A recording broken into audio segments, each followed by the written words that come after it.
Alô, som, alô, som.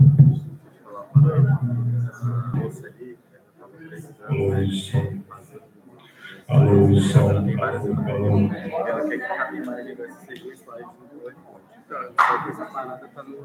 Alô, som, alô, alô. Eu não sei mexer para consegue ajudar. Isso aqui é a aprovação dos slides. Alô, alô. Eles levam lá para a mesa, viu, Ilan? Vocês mesmos passam os slides para o controle remoto. Eu acho que pergunta para Dona Carolina, que ela tem Mac. Ela está perguntando. Ela tem um monte de foto lá no Mac dela e ela quer fazer um painel de música e botar no pendrive que tem que passar.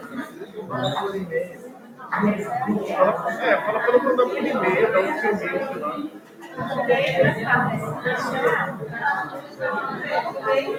Ela só tem as fotos, ela quer montar uma PowerPoint simples só para foto. A Alessandra está com um monte de fotos no Mac, que é um PowerPoint que está no. Ela está lá em casa. Tá. Ah, então vou só passar isso para ela. Tá. Ah, legal.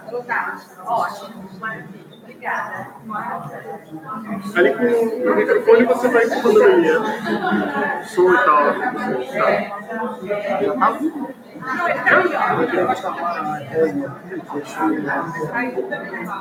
Chamar ele aqui porque tem Eu aqui você não sabe qual.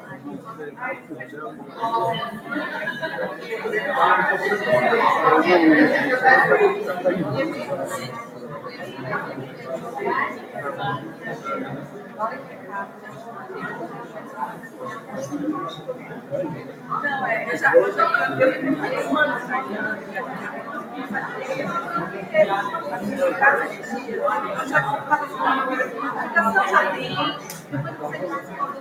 sabia que eu podia ser. só que dela aqui está sem mal. Vê que tá fazendo essa cadeira aqui. Como é que você O HD dela está sem mal. Alô, som.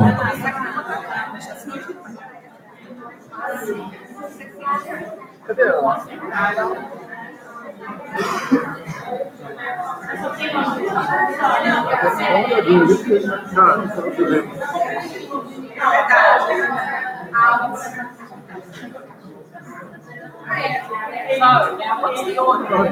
It's not in that computer, it's in this computer. What's that? It's in this computer. Is this it had to be changed, did it? Não está entrando. Tá entrando? Ok, eu apago de baixo. I put it in two folders. What's the name? Writing of Helen Hill is the first folder, and then the other one is conferences. Conference papers. Conference papers, Yeah. Brasilia. Brasília. It's a PowerPoint called. Brasília Conference. Yes. Aí. Yeah. You, Yeah. That's it. Yeah. Oh God, this is quite a business organising this. That is very satisfying.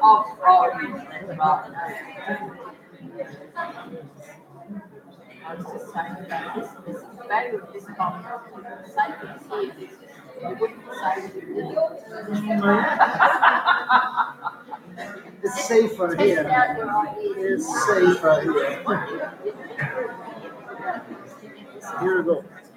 Yes.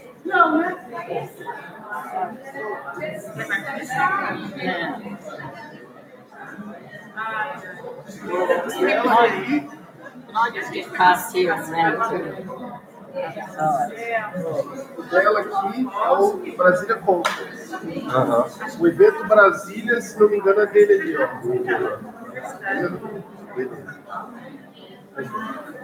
E aí já deixa com eles na mesa o controle de bloco de cabeça. Acho que está na mão daquela senhora. Ele se vai abrir, põe no modo apresentação. Ele clica e faz o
Boa tarde, pessoal.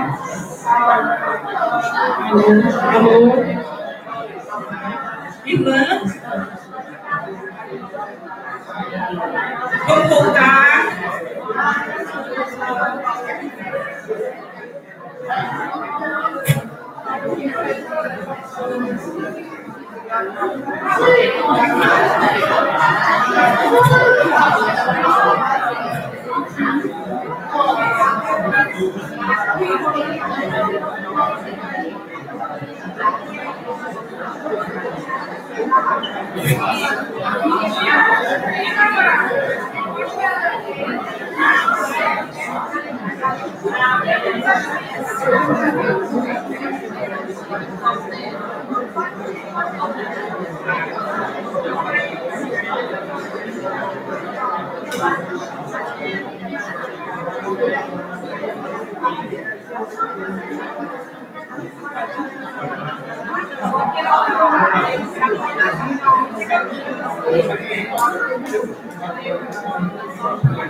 Alô?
Boa tarde.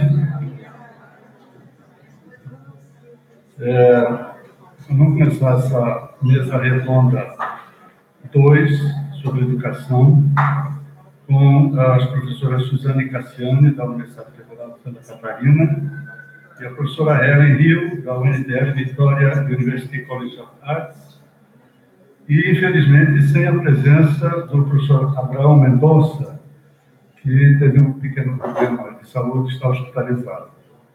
Nós vamos ter um pouco mais de tempo para apresentações e depois para discussões. Na sequência, seguindo aqui a ordem que está apresentada, vamos começar com a professora Suzane, que vai fazer a sua apresentação, em torno de meia hora, um pouco mais agora, porque... Depois a professora Helen e depois uma discussão sobre o que foi apresentado aqui. Por favor.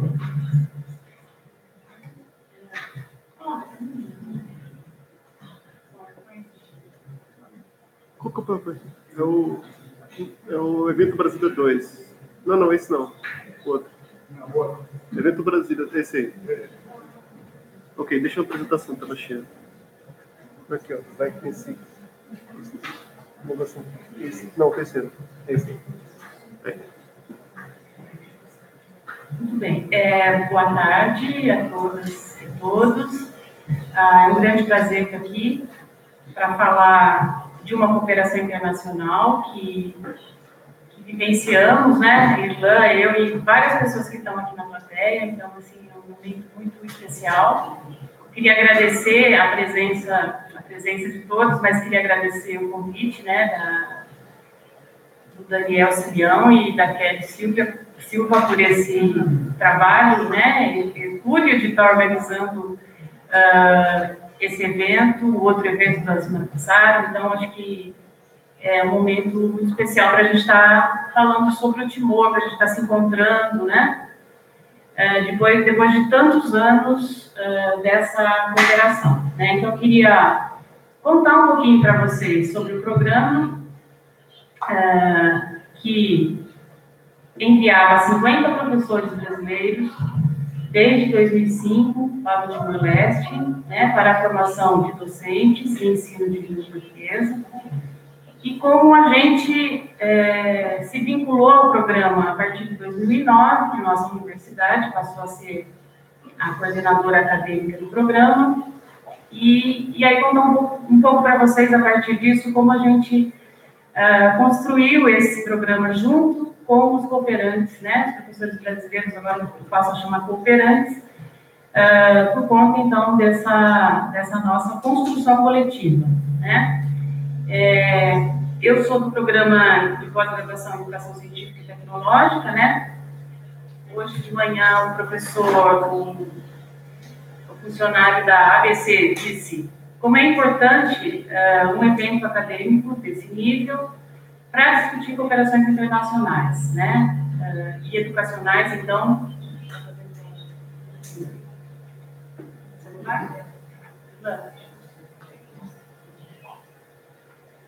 E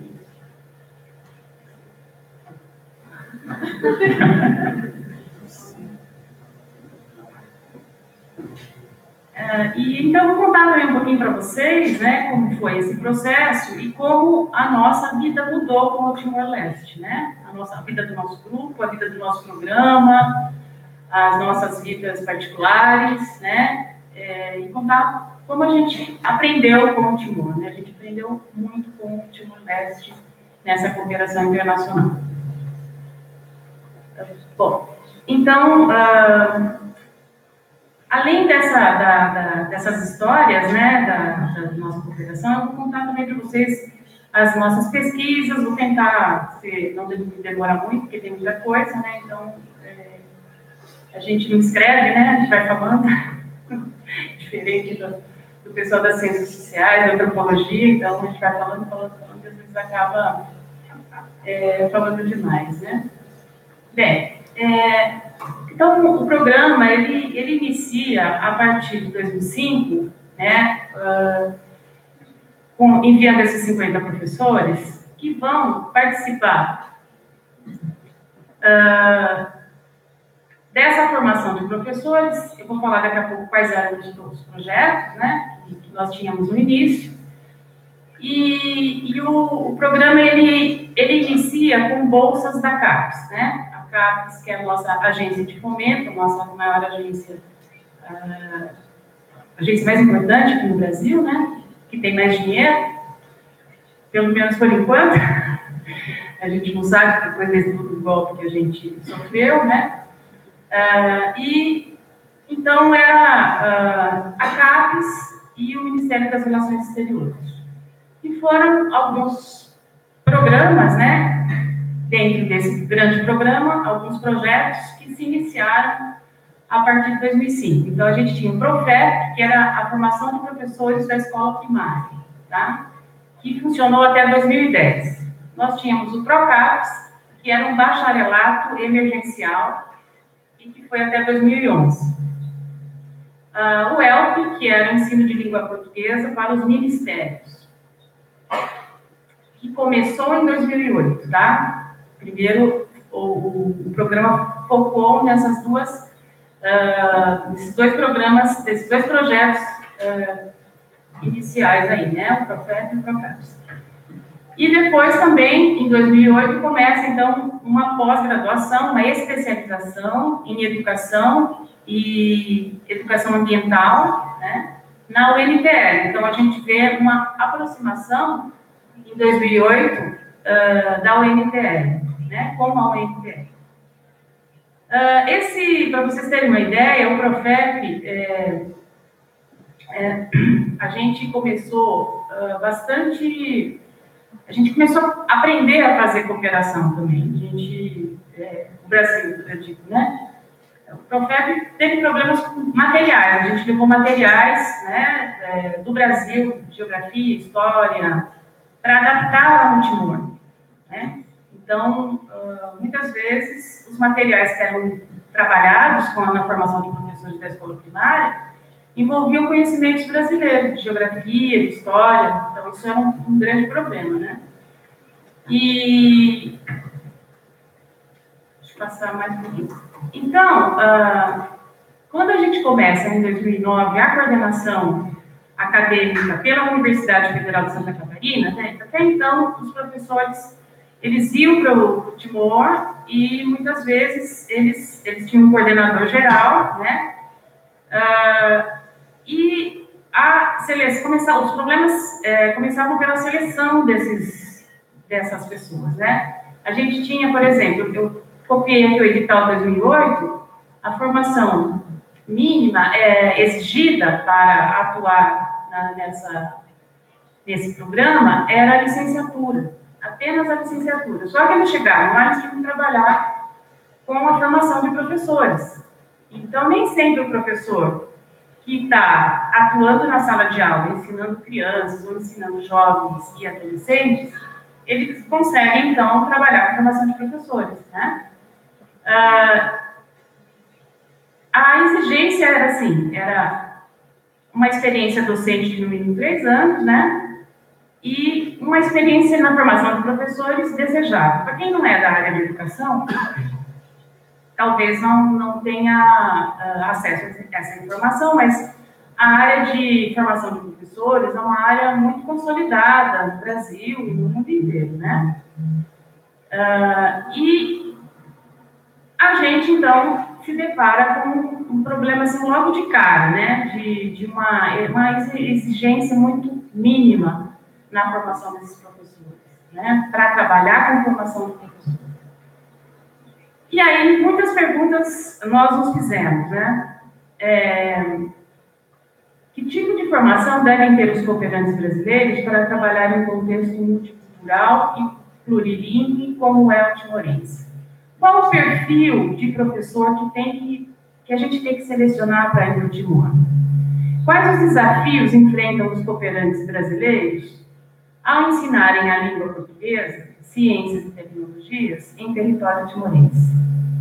Quais os desafios para ambos sobre o ensino da língua portuguesa, em detrimento das línguas locais e das línguas consideradas pela Constituição timorense como línguas de trabalho, inglês e /indonésio? Como o trabalho desenvolvido pela cooperação brasileira pode contribuir com a educação timorense? Então, eram muitas as questões, e eu sempre costumo dizer que a gente começou mais como ativista, né, do que como tendo uma reflexão a priori sobre isso, né? Então, por isso que eu costumo dizer que nós aprendemos muito, né, coletivamente. E não é fácil falar isso, mas é bem sincero da minha parte, né? A gente foi uma coisa bastante bacana o que aconteceu, né? Então, a partir então de 2009, em que nós assumimos a gestão, né, do programa de qualificação de docentes, e que nos deparamos com esses problemas, inclusive dos professores não terem um perfil intercultural crítico para trabalhar nesse processo, né? Nós, com a ajuda da CAPES, né, a gente teve muita autonomia, muito apoio da CAPES para tentar, então, trabalhar com esse perfil, né? O que precisava? Então, a gente começou a fazer pesquisa também sobre isso, né? A gente começou a trabalhar não somente nos erros e acertos, né? Mas também fazendo pesquisa, desenvolvendo, então, trabalhos que pudessem dar conta dessas nossas dúvidas, né? A gente começou a pedir várias coisas. Por exemplo, nós percebemos que os cooperantes, eles iam para... Os candidatos, eles iam para uma entrevista para cá, e depois eles iam para lá e não tinha ninguém que acompanhava eles, né? Então, a gente recebia pensamos em várias coisas. Por exemplo, não tinha uma arguição escrita, não tinha uma prova, né? Muitos vinham sem saber do que se tratava o Timor, nunca tinham ouvido falar, né? Então, a gente começou a pedir um projeto, uma seleção, a gente pediu arguição oral e escrita, a gente fez encontros pré-partidas, nem sempre a gente conseguia, mas quando a gente podia, a gente fazia encontros para explicar como é que era o Timor, o que eles iam fazer lá, qual era a importância dessa cooperação internacional, né? Chamávamos especialistas para explicar sobre o Timor, né? A professora Kelly, por exemplo, foi com a gente algumas vezes para contar essa coisa. E outras possibilidades. Por exemplo, a gente acompanhava os brasileiros até o Timor, né? Praticamente a cada 2 vezes por ano a gente ia para o Timor, e aqui é bastante longe, né? Mas a gente é muito envolvido, a gente gostava muito, né? A gente é muito apaixonado mesmo pelo trabalho. Estou falando da gente porque o professor Ivan também foi o coordenador, né, junto comigo, com outros professores. A gente era um coletivo, então, de coordenadores. A permanência começou a ser avaliada também, porque os professores iam ficar no ano, mas muitos professores não conseguiam, tinham muitos problemas, conflitos interpessoais até entre os brasileiros, né? Então nós começamos a avaliar o trabalho deles, se eles tinham alguma possibilidade de continuar e ficar um ano ou até mais, né? A gente passou a perceber que muitas pessoas podiam ficar mais de um ano, né? Não como o programa... E várias outras mudanças, tá? Que foram feitas junto com o pessoal que estava lá, né? Com os próprios cooperantes que começaram a viver lá e começaram também a nos ensinar algumas coisas. E nós começamos também a selecionar pessoas que eram pessoas da língua portuguesa, ensino de língua portuguesa, e o pessoal da ensino de biologia, matemática, física e química, que é a minha área de atuação, né, ensino de ciências da natureza. E nós começamos, então, a abrir um pouco mais, né? Então, foi um psicólogo, foi antropólogos, foi sociólogos, né? Todo mundo que trabalhava com educação, mas que pudesse, jornalistas, né? Que pudesse contribuir, então, com esse trabalho que estava sendo desenvolvido lá. Suporte teórico, né? A gente pediu para o pessoal, incentivou muito na formação de grupos de pesquisa lá no Timor, né? Na formação de grupos tanto de planejamento, né? Então, encontros semanais para que eles se encontrassem e também para que eles pudessem estudar sobre o Timor, né? Estudar e produzir também pesquisas e enfim.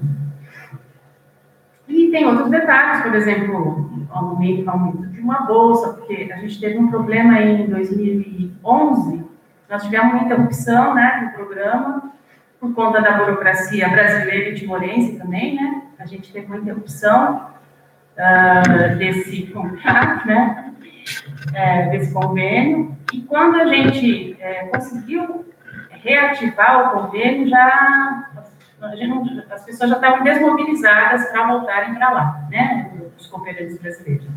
Então, a gente demorou para reestruturar, mas aí foram os melhores anos, né, foram anos muito proveitosos, como eu vou mostrar aqui para vocês.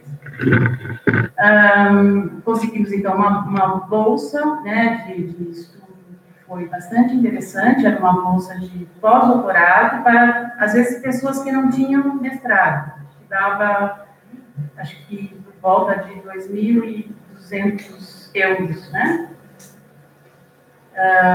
E aí o que a gente começou a ver também, a gente, como era uma equipe muito boa, havia muita iniciativa da parte do grupo, né, de estar trabalhando com a organização de eventos, simpósios. A gente tem uma página ali, ó, vocês podem ter acesso, se vocês quiserem, www.pqlt.br. Ali tem, também foi uma iniciativa dos professores brasileiros, dos cooperantes, para que a gente deixasse um legado, né, sobre essa cooperação. Então, tem relatórios, tem livros, tem artigos, tem entrevistas, tem fotos.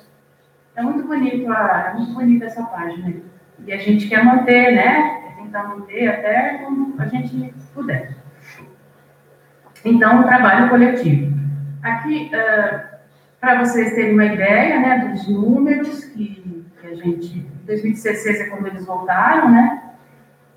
E algumas frentes aí de atuação, como a formação inicial e continuada de docentes, fomento ao ensino de língua portuguesa, apoio ao ensino superior e promoção linguístico-cultural. Então, vocês veem aí um total de 9.700 atendimentos aí em 3 anos, praticamente, né? A gente começou a atuar muito na UNTL, porque depois daquele momento do bacharelato emergencial, que a gente, que esse momento emergencial se encerrou, né? E os próprios timorenses começaram a assumir a formação dos professores, nós ficamos, então, atuando mais propriamente, porque ainda mais que era um grupo bom, tinha um monte de gente com mestrado, várias pessoas com doutorado, né? A gente passou, então, a trabalhar na UNTL com a formação inicial, com a formação continuada de docentes nas escolas, em algumas escolas, com todos os problemas que a gente enfrentou, tá? Que nem sempre a burocracia que eu falei é fácil, né?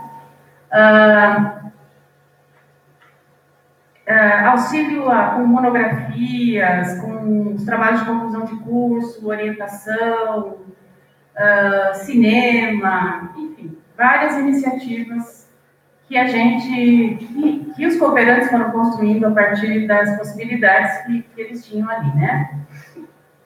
Aqui foi o primeiro simpósio de educação, né, da UNTL, tem a Celestina de Jesus, que veio depois para o Brasil, né, no programa de promobilidade também, que foi um desdobramento do PQRT, né, a gente vê, por exemplo, muitos desdobramentos a partir do programa. Então, esse programa de mobilidade, ele propiciou, então, a vinda de timorenses na nossa universidade, em outras também, né, mas a gente tinha um programa que era só da Universidade Federal de Santa Catarina, e também a gente conseguiu enviar professores e alunos da pós-graduação e da graduação também para o Timor, né? Então, um programa de mobilidade. Esse simpósio foi, que a gente tenha conhecimento, foi o primeiro que foi organizado pelos cooperantes, na UNTL, né? Aqui é um grupo de estudos que a gente, também, a partir do Promobilidade, né, que funciona até hoje, também a gente acha que é o primeiro grupo de estudos de pesquisa, né, que foi criado a partir do programa, por essa possibilidade, então, de troca, das pessoas poderem se encontrarem, né. Trouxe também algumas temáticas que eu achei muito interessante quando os grupos foram formados, né, possibilidades de estudo, né, sobre o Timor, né. Então, nós temos aí ciência e educação científica em sociedades pós-conflito. Que ciência e tecnologia o Timor precisa, né, o que eles querem, o que a gente pode compartilhar. Relações entre as ciências naturais e as humanas nas práticas educativas. Trabalho de campo como método de ensino, pesquisa científica. Relações entre saberes científicos e saberes tradicionais. Tecnologia social, conceitos e possibilidades de uso em Timor-Leste. O conceito de natureza na cultura timorense. E por aí vai, outros, esses foram os primeiros temas que foram estudados pelos cooperantes, lá por volta de 2013, né, que eles começaram a se organizar em grupos e estudar e fazer pesquisa, né? E também uma máxima nossa que era, o desafio é, não vamos fazer para o Timor, vamos fazer com o Timor, né? Para pensar um trabalho para a emancipação, e não um trabalho para a dependência, né? Um outro desdobramento do nosso programa foi 15 estudantes timorenses foram estudar na nossa universidade, na nossa pós-graduação, na graduação também, né? Então, esse foi só para lembrar, né, um evento que a gente fez para receber esses timorenses, né? Foi bem interessante, foi um dia só, mas foi muito representativo. Hoje a gente está vendo um trabalho de uma professora lá da Paraíba, né? Silvia, é isso. Falando que ela falou uma pesquisa que os timorenses falam que eles não têm acolhimento nas universidades, né? E eu disse, a gente está aprendendo a fazer internacionalização na universidade, né? A gente não sabe, a gente está aprendendo, a gente não faz esse acolhimento, a gente acha que eles já sabem a língua portuguesa, vários problemas aí dos nossos professores que muitas vezes não entendem, né? Bom, então, a gente, fazendo uma síntese assim, a gente percebeu dois grandes desafios, né, que eram muito caros para nós, né, que era ensino de ciência e tecnologia em língua portuguesa. Há futuros docentes não falantes de português, com necessidade de informações numa língua que não tem domínio. Então, esse é o nosso primeiro problema lá, né? Que a gente precisava ensinar em língua portuguesa para não falantes da língua portuguesa, né? Então, ensinar ciências, tecnologias em língua portuguesa para não falantes. Então, complica aí, né? E também, outra coisa que eu descobri também nas nossas pesquisas, a gente está estudando essas coisas agora, os efeitos de colonialidade e a transnacionalização de currículos. Hoje, o professor da manhã falou de internacionalização e de transnacionalização, né? Então, é uma coisa para se pensar, né? A transnacionalização é quando você pega currículos de outros países e coloca em outros países tem uma cultura diferente daquela de origem, né? Aqueles autores que a gente trabalha. E a gente percebeu que a gente estava fazendo isso e que outras cooperações internacionais também estavam fazendo isso, por exemplo, a portuguesa, né? E aí, a gente encontra, então, a gente vai estudar no nosso grupo formas dessa colonialidade, né? De como acontece essa colonialidade do saber, do poder, e tem outras também, do ser e do viver, né? A gente está estudando alguns autores, como a Catarina Walsh, que trabalham, então, com essa coisa da decolonialidade, né? Como trabalhar diferente em relação a essa colonialidade, que eu vou mostrar agora um pouquinho para vocês também. Eu trago esse exemplo, né, que é um livro didático de ciência de 2011, então é um currículo novo, né, implantado há pouco tempo, que eu acho bastante interessante para a gente observar, e todo mundo aqui conhece o Timor, né, todo mundo está aqui por conta de conhecer o Timor, né, então, fiquei um pouco assustada com isso no livro, né, é uma atividade, né, que o livro didático de ciências, ele pede que os alunos façam uma pesquisa da medicina tradicional,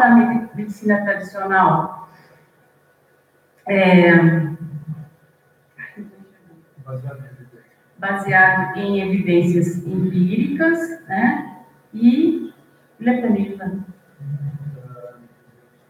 Medicina tradicional baseada na superstição, na magia e nos... Tá. Medicina tradicional baseada na superstição, na magia e no obscurantismo.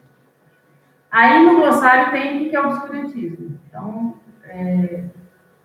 obscurantismo é o estado de quem vive na escuridão, na ignorância, doutrina dos que se opõem aos movimentos da instrução e do progresso pelo fato de os considerarem perigosos para a estabilidade social. Então, esse é um exemplo da cooperação portuguesa, mas a gente tem vários também da cooperação brasileira, né? Mas como é um currículo novo, né, estou trazendo para a gente pensar isso aí, né? Eu fiquei um pouco chocada, né, porque para quem conhece o Timor, e até na própria... na medicina tradicional, por exemplo, no texto, né, você vê trabalhos com a medicina tradicional que envolvem outras questões, como a magia, e que isso, defendendo isso, né? Então, acho que ficou muito forte ali no livro. Ou seja, a gente então está trabalhando numa perspectiva de uma ausência de diálogo de saberes, né? E de um epistemicídio mesmo, né? Como diz o Boaventura Souza e outros. Bom, aí eu trouxe aqui também uma fala para pensar nessa escola, né? Porque a escola também ela é colonizada, né? Ela também, a gente também sofre efeitos de colonialidade. Por que a escola tem essa posição das carteiras? Por que ela tem essa arquitetura, né? E aí eu trouxe uma fala do Domingos Souza, do Polideri, né, que eu acho bem linda, assim, que eu acho que ele fala tanto da língua portuguesa quanto da escola, né, como a gente sofre esses efeitos de colonialidade. Eu vou ler esse trechinho, então. Ir à escola significava aprender tudo o que era de fora. Criou-se na mentalidade do Polideri e dos seus conterrâneos um complexo de inferioridade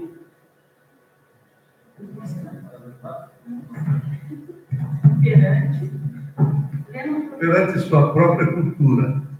Ele sentiu vergonha de sua própria cultura, né?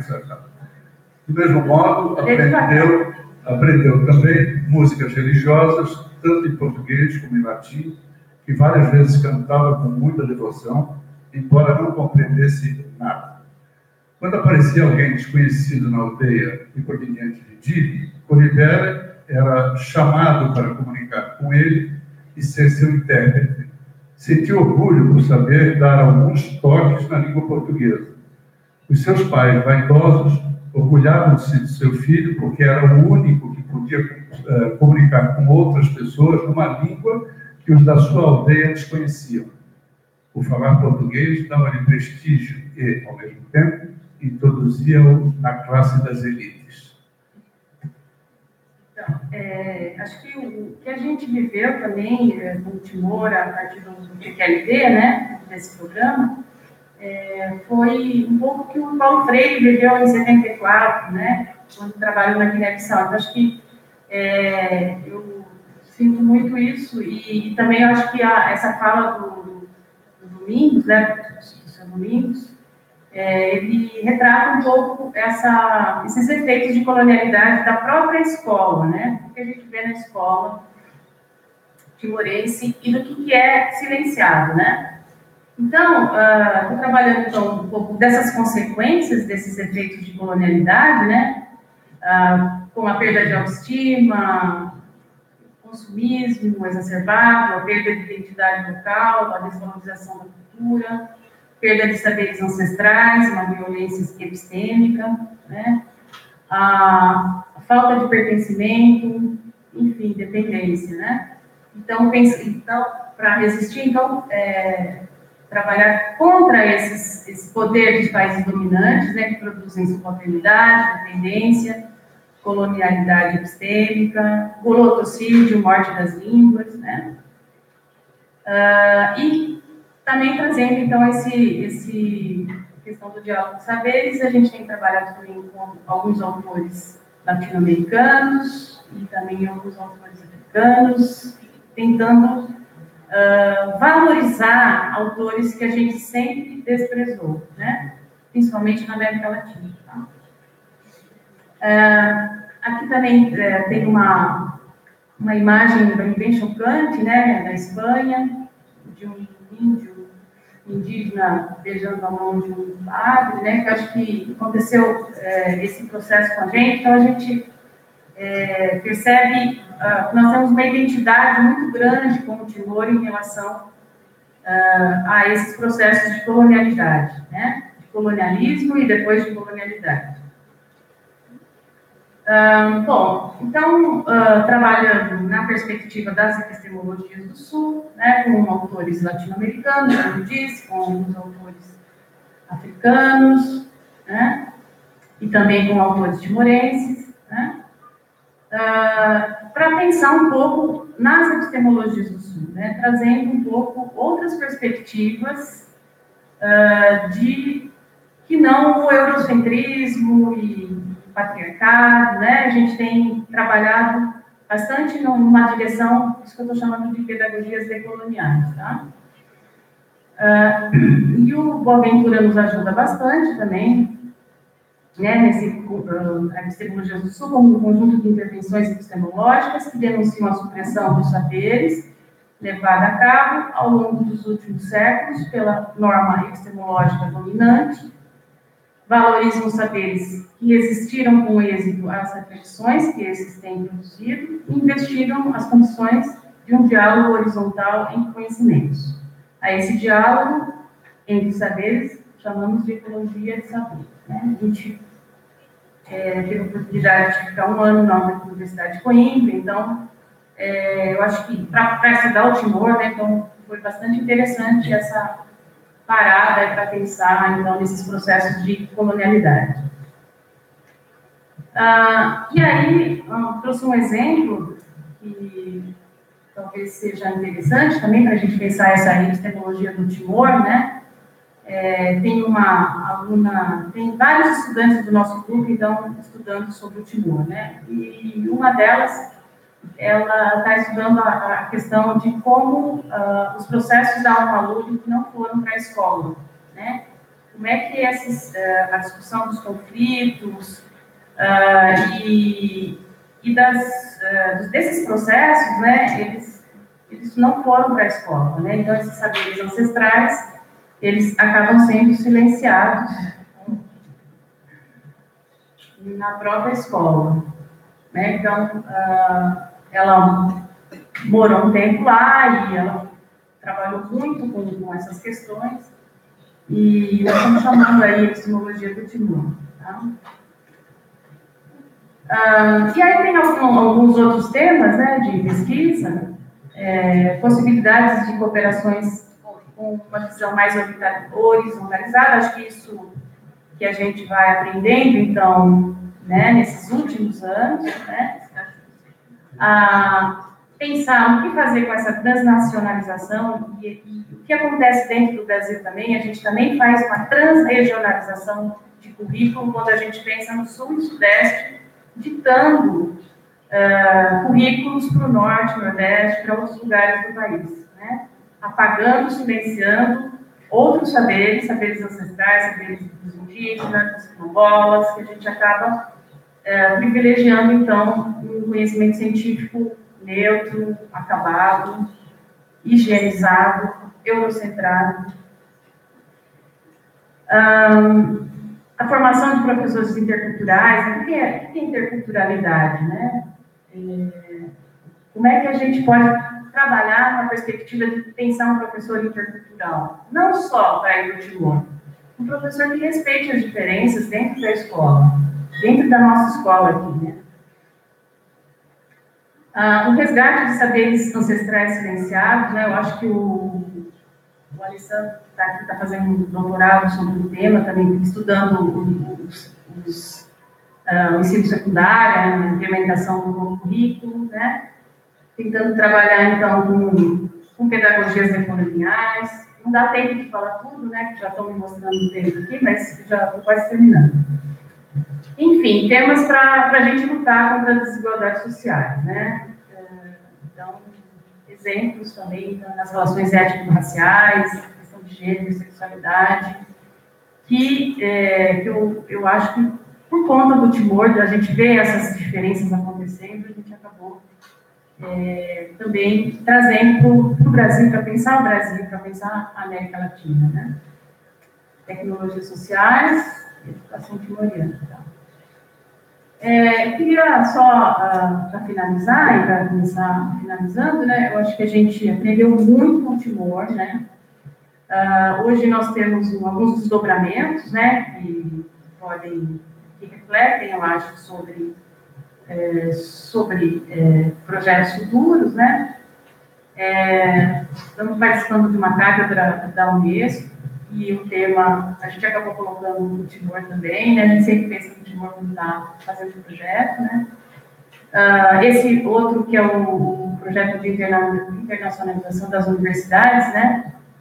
Que é bem cooperação norte-sul, né? Que não se privilegia ao sul-sul, né? Mas aí tinha uma brechinha lá, 70% para países que falam a língua inglesa, 30% para países sul-sul. Aí a gente colocou o Timor lá no meio, né, Mas a ideia é fazer um repositório de práticas interculturais, né?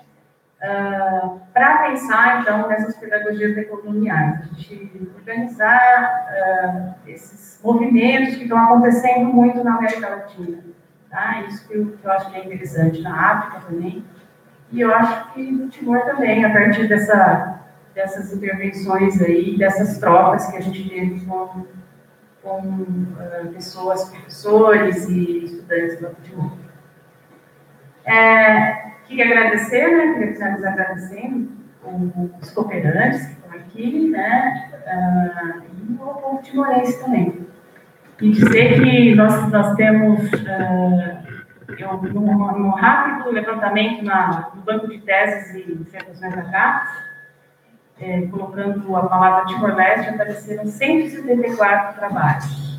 Claro que são trabalhos, eu não fiz não consegui fazer uma classificação, mas eu vi que o pessoal, que a Lívia fez, né? A Lívia fez só da língua portuguesa, achei bem legal, assim, né? Com 76 trabalhos, né? 72 trabalhos, 32 de mestrado e doutorado na língua portuguesa a partir de 2002, né? Então, esses 174 deve ter aí, né, várias frentes aí, inclusive da antropologia e outras áreas, né? Mas por aí a gente vê que a gente aprendeu muito com o Timor, né? É isso. Obrigada.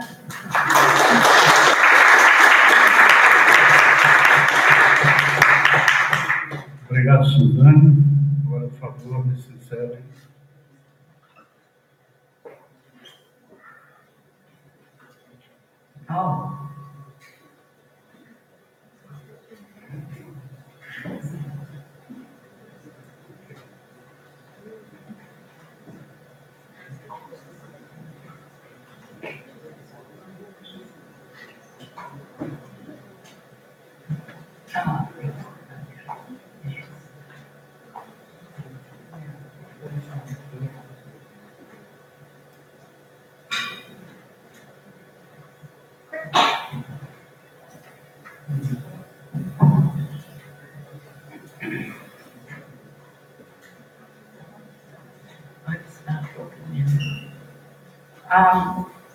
Well, thank you for that paper. That was a very interesting insight from a first-person perspective of some activities going on between Brazil and Timor-Leste. And in some sense, I'll be saying a little bit also about what I've been doing in relation to Timor and other people I've been working with. And I've decided to pick this title, Education for What? Sources of equality or inequality, because it seems to me I've been coming to Timor. No, sorry, I better go back to square one. I first visited Timor-Leste in 1975 as a master's student.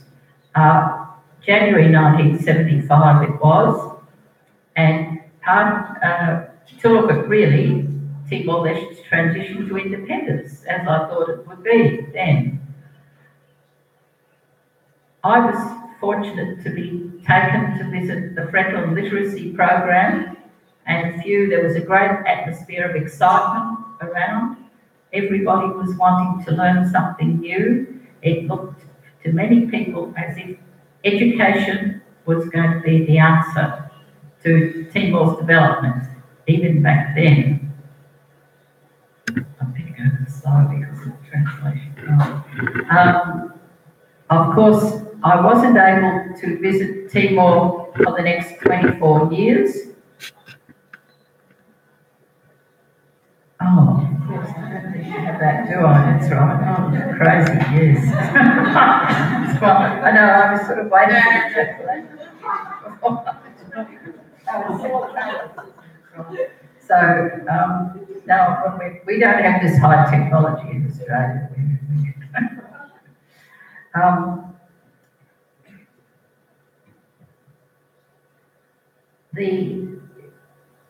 I'm just trying to sort of contextualise this a little bit so you'll understand where I'm coming from. I recast my master's thesis from one on the study of Timor-Leste's transition to independence to a study of the independence movement.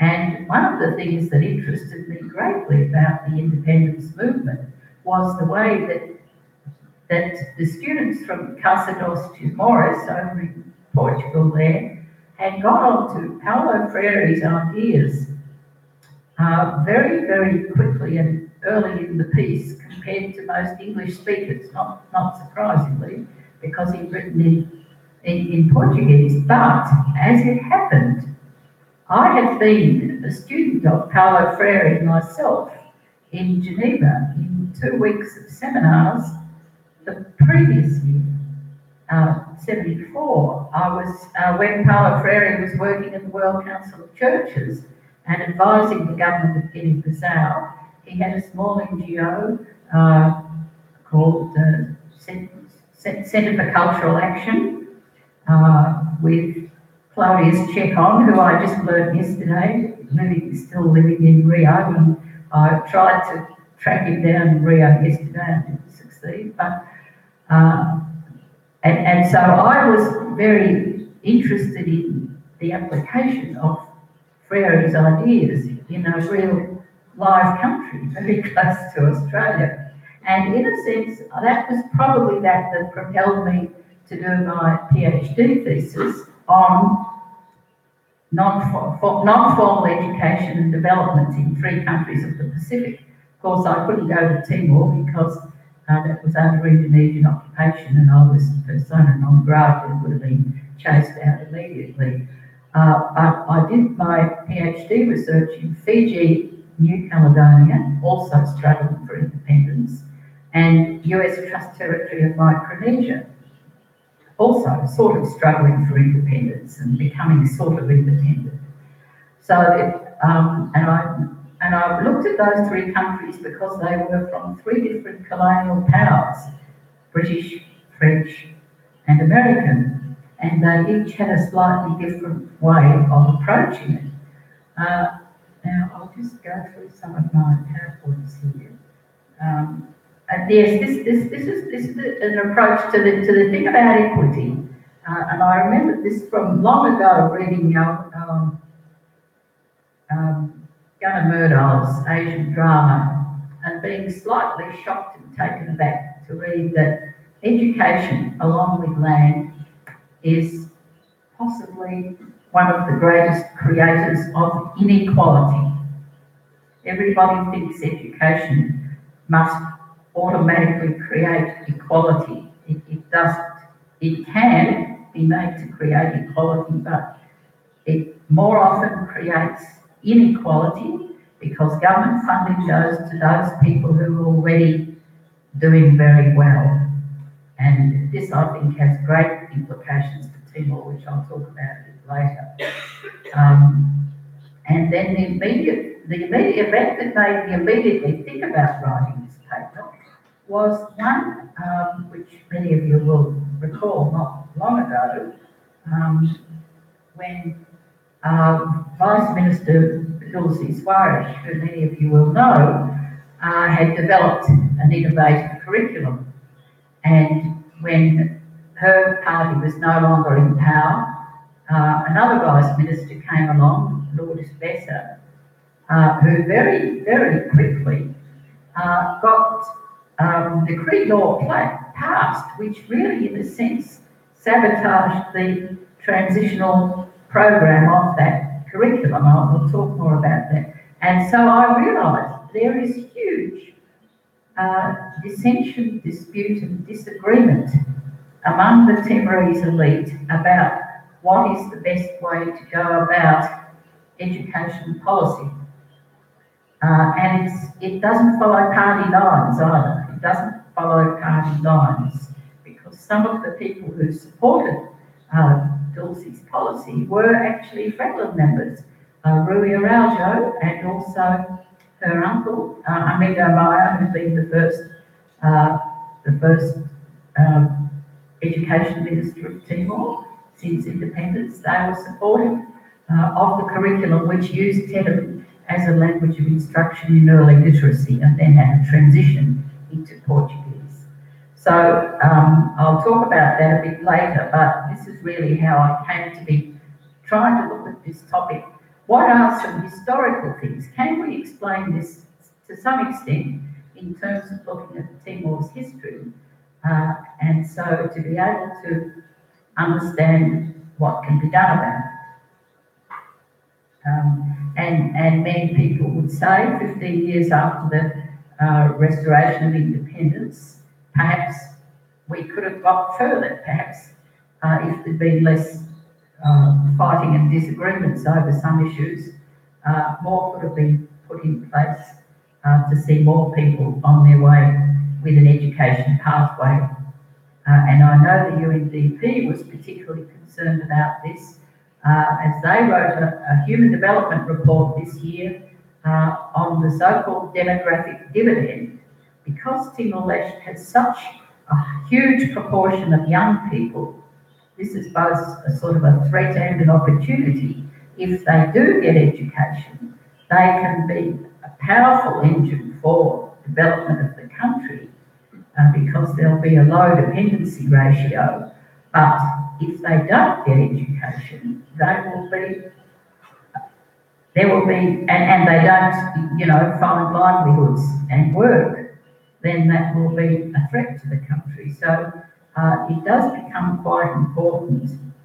And now there's two slides here I've put here. One is called Assumptions of Policymakers, and the other one's called Assumptions of Parents and Students. Now, this is not science, this is just my own little reflection, but I'm putting it here to gauge some opinions, particularly of Timorese, to what extent they think this is true. Now, it worried me when Timor came to independence and didn't have a big debate on what should be taught in school. Because it looked to me as if policymakers thought everyone knows what should be taught in school. It's what our parents, it's everyone knows you should have these languages, you should have maths, you should have science, you should have. And yet I fear Timor lost a good opportunity to have a really thoroughgoing debate with some of the Pacific Islands. Solomon Islands had a big debate called Education for What? And while it wasn't totally, didn't answer all the questions, it really set them along a path of reorganising their educational institutions and spending their education dollar. But for various reasons, which I'll talk about later, Timor didn't have that opportunity.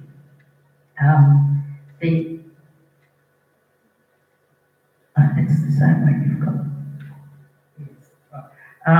Then the other one that I hear people often talk about in Dili is that the earlier someone starts learning a language, the better they'll learn it.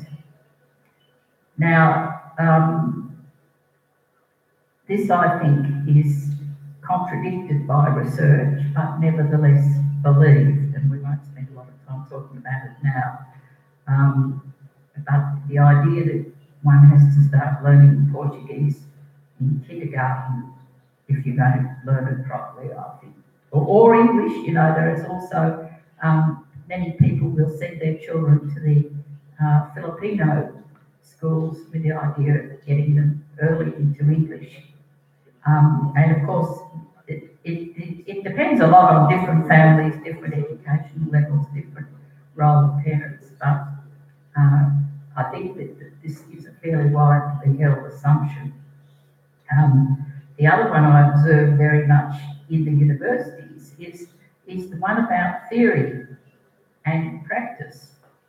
And I'm fortunate to have been mainly at the UNTL, been working with the Department of Community Development. And I should perhaps have said a bit of historical detail and to claim sort of, not conflict of interest, what's the word, to claim some involvement in that, because at independence, Victoria University in Melbourne, where I've been teaching, and we set up a course in international community development. And when I came to Dili on my first study leave from Victoria University in the second half of 2000, we asked the university just getting going, even before the university was set up, we asked the Ministry of Education, which was still Father Filomeno at that stage, later became Armindo Meyer, would you like some assistance to give people with half-finished degrees a course, do our degree of community development, international community development? And the Timorese, having just defeated the Indonesians when everyone would expected they wouldn't, said, that's a good idea, but no thanks, we'll do it ourselves. So, I mean, this was quite, an admirable attitude in a way.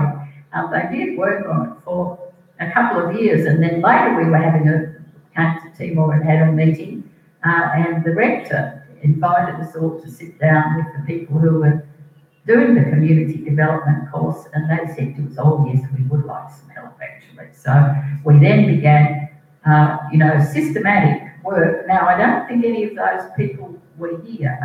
There are people from the community development department here, Abel dos Santos, Teresa Tam, and where's the head of department? Where's Jenny? There he is, yes. And it was really the slight predecessors of these three that we sat down and sort of nutted out some of the curriculum and Timorised them and brought some stuff from Timor into our course too. I mean, this is the thing. And we've had an two-way exchange program, which has been quite valuable. But this is just to give you my perspective on UNTL and also on other Timorese universities. It shocks me that you hear the lecturers and students refer to their first 3 years of study at university as theory. Have anyone else heard that? They call their first 3 years theory, and their fourth year is thesis, research, as if, you can't bring the two together, as if theory has to be theory separate from practice. And I worked for the the Vice Minister of Higher Education for nearly a year, and I had must say, this was Marcel Jimenez, I must say I had quite a big debate with him about that, because there were protocols of types of institution that had to have percentages of theory and practice. There was, 40%, 60%. And I said, how come there's not much practical work in universities? And he said to me, if we had too much, there wouldn't be enough time for the theory. Which to me shows, I'm sorry to say, he didn't understand the relationship between theory and practice, because you actually learn the theory by applying it in practice. And it was as if these were two separate things. So, other departments and in the community development department, they have really been working hard to bring together theory and practice. And these two actually, Tam and Adele, gave a paper at one of our joint conferences on the finding pathways in education, because it is so important that things learned in textbooks, people do understand how they relate to the country. And at the same conference, we had a marvellous speech by Rui Araujo, who most famously observed there seems to be a disconnect between what is taught in school and its application in daily life. And I think just about everybody there agreed with him, but when you look at the education system, there doesn't seem to be a way of implementing that observation. And of course, the other thing that assumption that I see, I don't know whether people really believe this, but certainly the practice is that students are admitted into UNTL on the basis of a test. And not only admitted into UNTL, they're streamed into faculties, most of them. Some of them may be able to argue their way into a faculty they want, but many don't get their choice of faculties. And it seems to me that in high school, students have got to be able to learn how to make decisions. Nobody will be able to develop the country if they can't learn how to make decisions. And the first thing to make a decision about is your own life, your own future career. So I should. And the other one that I was very surprised with when I went to work in the ministry is the assumption that quality can be legislated and improved by legal means. Now, I'm not against having laws and having regulations and having something like ANA, the regulatory authority, but you cannot regulate quality, and quality level, mode of delivery and course content are four separate variables that are separate and need to be addressed differently. So this is really some of the things that began to make me think it would be worth trying to have some discussion at this conference, because a lot of you are involved in education, and this is so these are more the ones that parents and students, and this is to do with the history of the culture. I'm coming basically from an Indonesian system. You know, that the certificate's the most important thing you get in the course, and the knowledge that you learn, you know, it may or may not be important. And of course, some assumptions did hold. Some of these assumptions did hold in the past. For example, achieving a university degree will automatically lead to a good job. That was true for a little while. You know, a generation, and this happens when every country comes to independence, the first generation of educated people get the good jobs, and then they stay there for 30 years or so. And other people, other generations in general, don't. Obviously, some individuals do. But it's the way higher education is was sold. And now, of course, their government and authorities are busily trying to backtrack, saying, don't go to university, you won't get a job. As if getting a job is the only reason one would do higher education too. And I think also the one about English. During the entire period, English was an official language. And there was an element of truth in this one, that if you were a good speaker of English, you didn't need any other skills, you would walk into a good job.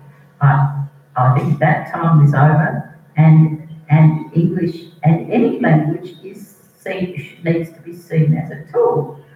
I'm going to say something somewhere along. No, I'll say it now. It seems to me that debate about language has substituted for debate about education, and it's diverted attention away, and sadly has not really been debate about the best way to teach languages. That's why I'm very interested to hear what you were saying today.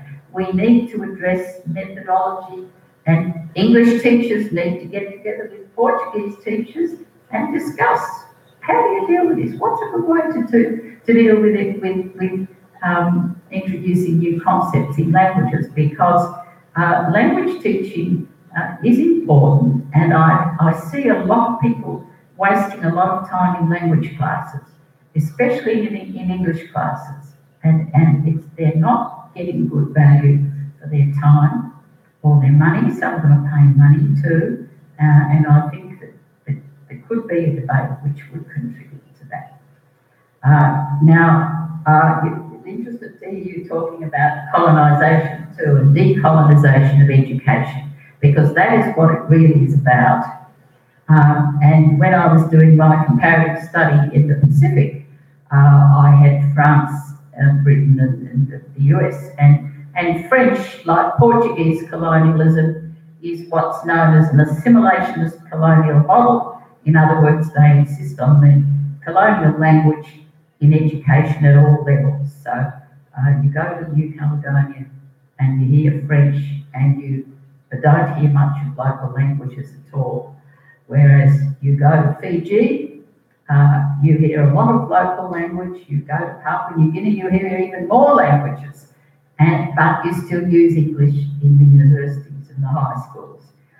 This is historic. This has a historic origin, in the rise of Protestantism, and the Protestant missionaries, of course, wanted everybody to read the Bible in their own language, so they promote literacy in the vernacular. And that came later. And Portugal, of course, Spain and Portugal were the early colonialists. Australia and New Zealand were the really late ones. And I often have to tell people in Australia, don't forget, Portuguese have been in Timor more than twice as long as the British have been in Australia. So, and of course, we do need to have some historical perspectives. Now, I've put a few turning points here because Timor has a very unique history. Very, it's one of the first parts of Asia to be reached and settled by Europeans, and also the last to be decolonised in the full sense of the word. So you've got this extremely long period of foreign presence of one type or another, of very different types actually. Under the Portuguese with the missionary statute, you had a sort of a two-class system. You had a very good system for some people. Don't forget Xanana Bushmount and José Ramos Horta more or less ran the struggle, the armed struggle and the diplomatic struggle on the basis of their secondary education. They didn't go to university. They hadn't been to university at that stage. Ramos Horta later did the masters, but they were beneficiaries of a Jesuit education based on the European concepts, and for many people benefited from that sort of an education. But the larger number got either a second-class education, which I do have a slide for this, but I'll keep it on this one because this is the turning points. No, hang on. I'm moving the wrong way. So that under the missionary statute, one of the objectives is to not give people too many aspirations and make sure they're hardworking and do the job that's required of them, largely in the subsistence sector. So when people look back fondly and say, oh, Portuguese education was much better than Indonesian education, it only was for a few people. And then I'll get back onto this later when I talk about the Indonesian system. But the Franklin Literacy Program beginning in 1974, first time ever, you had literacy in Tetum. And I think it's important to remember that, and it's important to remind Franklin of that these days, because I'm not sure that they would still do that. But it played a key role in the struggle and in the sustainability of the struggle in many parts of the country, I'm sure, and also in the ability of people to be who benefited from it to be literate after the occupation finished. And the thing about the Indonesian occupation is it opened up opportunities to so many new people.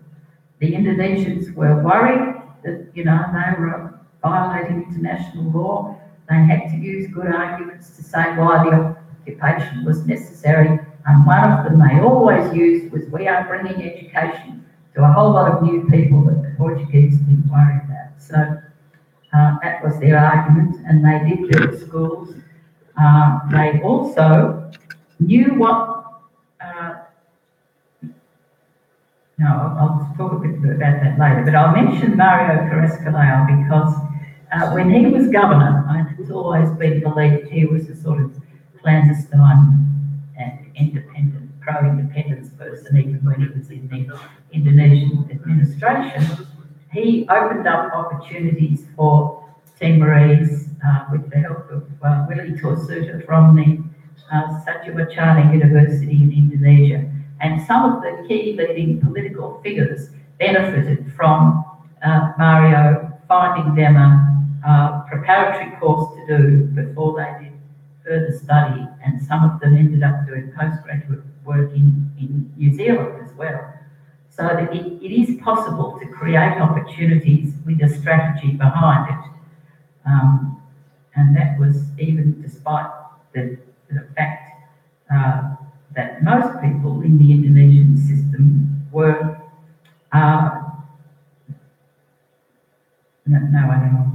I'll just mention some other turning points, because clearly another turning point was Bishop Bello gaining permission for 3 hours a week of TETM in the primary schools, because this brought TETM into formal education, government education, for the first time.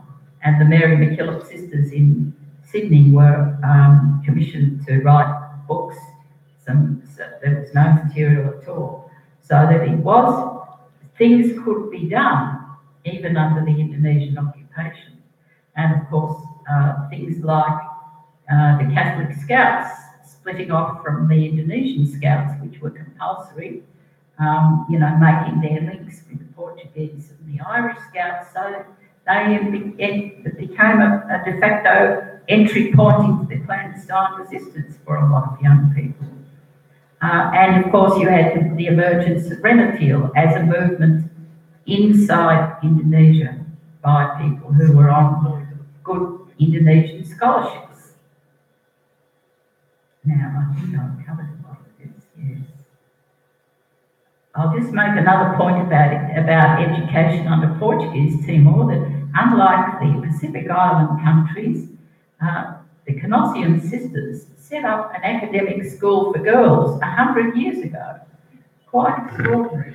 That, obviously it was only for a small number and they had to be wealthy, but this, I believe, is partly what led to the women's movement to be able to emerge at the time it did, with Rosa Murphy Bonaparte and some other women studying in Portugal at the time when the Carnation Revolution happened. So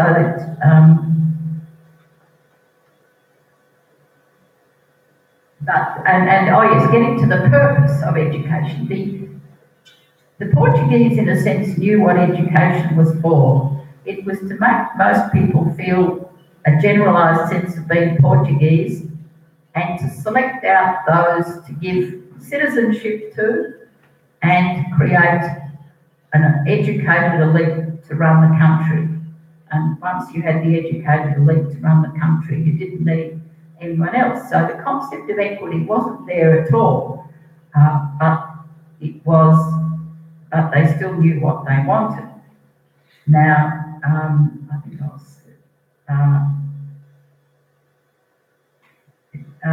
the Indonesians also had a very, very strategic attitude towards education. They knew what education was for, and they set up good scholarships. They established a university in Timor, which Mario Carrascolau also was involved in trying to promote. They gave good scholarships to bright students to go to good Indonesian universities on the assumption that they would get good jobs in Jakarta or somewhere else in Indonesia, or maybe even Europe or somewhere else, and stay there and not come back to Timor to become the leadership of the resistance. In other words, they forget about the resistance and forget that they were Timorese. They'd say, oh no, look, I'm an Indonesian. Indonesians treated me so well, I'm an Indonesian. Although there was another thing to do with education, there was a basic fatal flaw in that though, and I think this was the Pancasila, the compulsory Pancasila, which everybody had to study, because Timorese actually did very well. This was something you had to memorise, the Indonesian ideology, and you could memorise the Indonesian ideology, get a good mark in your exam.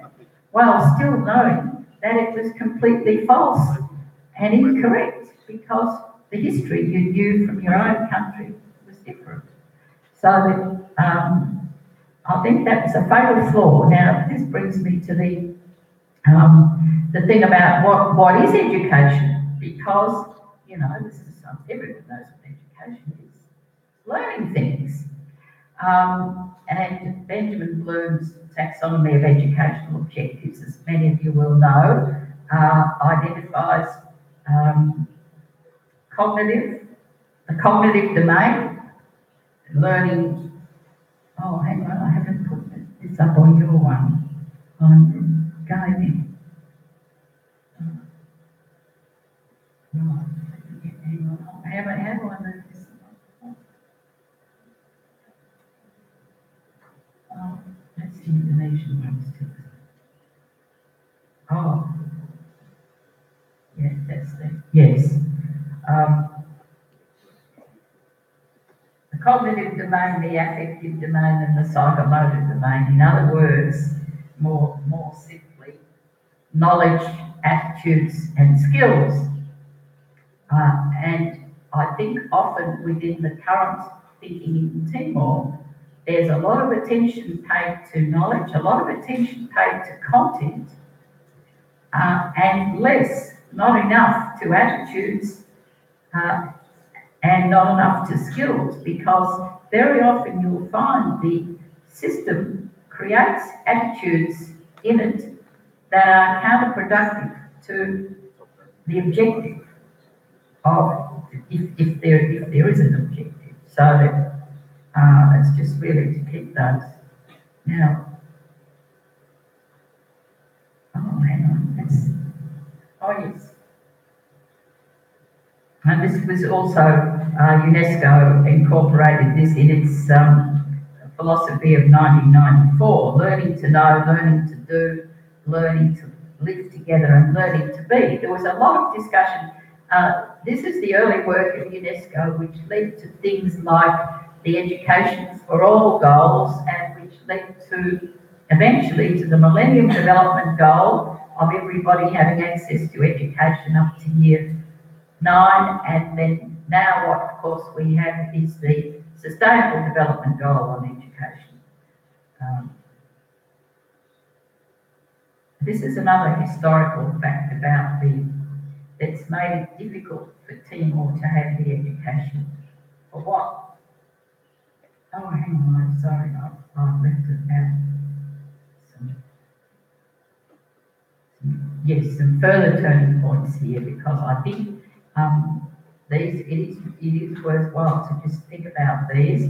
The post-referendum destruction. In the session before, I think Abel was talking to some of the speakers about needing to understand a bit more about Timorese history with education and how Timor came to get the system it's got. And then, of course, we had the Constituent Assembly vote in 2001 to make Tetum a co-official language, when the CNRT Congress in 2000 had said, no, Portuguese will be the official language and Tetum will be a so-called national language. And a group of younger generation Fretlin members in the Constituent Assembly got together and lobbied Mario Materi and said, let's make Tetum a co-official language, and then they put it to the vote, and of course everybody liked it. So that it was a intergenerational issue rather than an inter-party issue. But there's some interesting stuff to be said about PD, where PD was the only party not to advocate Portuguese as a national language. And it's interesting to see where they are now, because they are very strong supporters of Portuguese. Then we had Ontai's hasty departure, which, in my view, led to the situation where there was no time to have the so-called education for what debate. You may recall, some of you that were there, there were two competing ideologies in Untai. One was called tabula rasa, everything's destroyed, we're starting from scratch, world new, we're building new. And the other one was called return to normal as soon as possible. And the people in education, they really relied on this return to normal. They said, oh, poor kids are so disrupted. They need to return to normal and get back to school. But what many of the UN people didn't realise, of course, was that normal wasn't normal. Normal was a military occupation. And normal was not, even in the education sense. The textbooks were full of lies, and the textbooks were full of demeaning comments about Timorese culture. So although Shamana put his name to those textbooks, a lot of people were quite critical, in the interest of getting them published fast. So these events all still to this day, I think, have an impact. Then we have, of course, the role of donors. I mean, Australia did some outrageous things when it comes to the language debate. I mean, I've read an article by a journalist friend of John Howard who said, we tried to persuade the Timorese to adopt English as an official language. We lost that one, and the Australian government put heavy pressure to build a big language centre and wanted a block of land and things like this. In the end, none of it happened, and they, together with New Zealanders, introduced the National Qualifications Framework with a very Australian sort of, and this gets to my other topic of dissension among the elite about education. It's not just language, it's also how to teach skills in secondary school and above, and what's called in Australia vocational education. And that is, I think, now is possibly coming up to be another area of conflict. Then we had Portugal introducing the cafe schools, where Portuguese is taught from day one, which bypasses the curriculum that Dorsey brought in. It's an aid project. And then we had Kirsty Sword-Bushmauer's pilot project in 3 Indigenous regional languages called mother tongues. Now, it seems to me that the word mother tongue is applied in Timor in a quite unusual way. People seem to think mother tongue means what your grandparents spoke, rather than in normal linguistic practice it means your first language. And for many that is now Tetum. And so Kirsty, these pilot projects are still going, by the way, and they're very interesting. I mean, there's some fantastic results have been produced by teaching kids to read first in Baikenu, Galioli and Whakaluko, and then Tetum, and then Portuguese. And some of those kids are now better speakers of Portuguese than ones who went to the cafe school. So there is great need for educational experimentation and also knowledge of comparative and international education. I think this is a discipline which I've sort of moved into this a bit because I generally call myself a sociologist, but in fact comparative and international education now, and is Maria here? There's a friend of mine who's also a person here who's also a member of the Oceania Comparative and International Education Society, which I've been to twice now, and I took a Timorese with me once.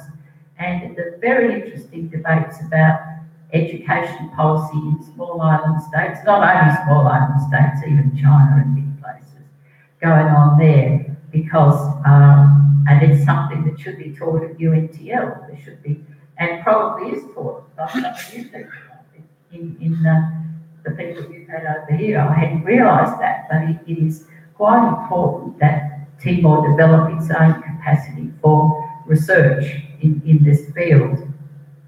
Now let's see that's the end, is it? Oh no, sorry, I went backwards. Oh yes, I was just mentioning the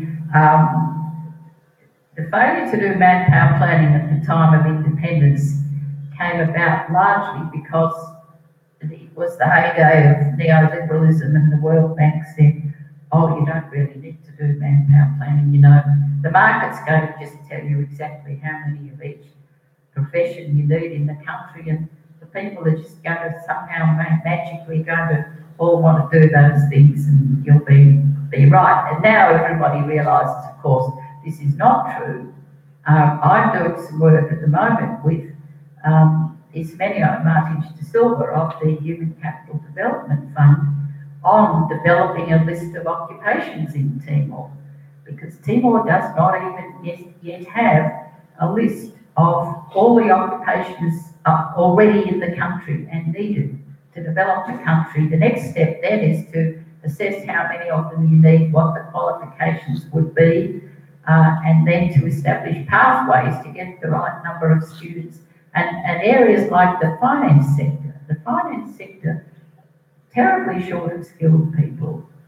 IT, different IT jobs. There's not a clear idea of what the different roles within information technology are, from the designing of the systems to the repairing of the actual machines. And computer literacy, even in schools, people are not learning how to use computers. People in university are not learning how to use computers. So there's a lot of skills that need to be identified somehow, put into the system. And interestingly, I think Timor might be the only country with something like this in its constitution.